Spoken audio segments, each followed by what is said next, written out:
Great, we're going to look at the next lesson, which is volume of composite figures. Unlike the previous lesson, this lesson is not going to have us using those centimeter cube models. Instead, we're just going to be splitting the composite figure apart into two prisms, finding the volume of each prism, 2 or 3 prisms, finding the volume of each prism, then adding it back together. I want to go ahead and look here.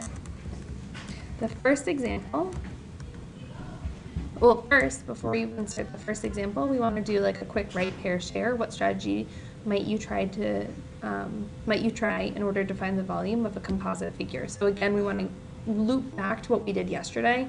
We want students to recognize that we would split this into 2 separate prisms, find the volume of each prism, then add it back together. So then the first example looks like this. Again, we're going to have them write that we're splitting it into 2 prisms, finding the volume of each, then adding it back together. Okay, so for this one, I've actually drawn out what those 2 prisms are, and then students will calculate, like you'll lead them through calculating the volume here, calculating the volume here, and then adding it back together. Okay, the second one is a little more challenging, and this is why. Oh, also on the copy that I finished, I moved some of these things around. It didn't make as much. I moved this over here, these over here, so that this work was ending up on the right. It felt like it made the most sense to work from left to right, so I just rearranged where this was on the page.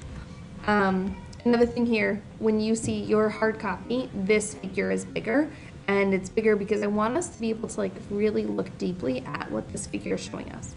Again, we're going to split this into 2 prisms. They've already done like a really nice job showing that we would have 1 prism here and 1 prism here.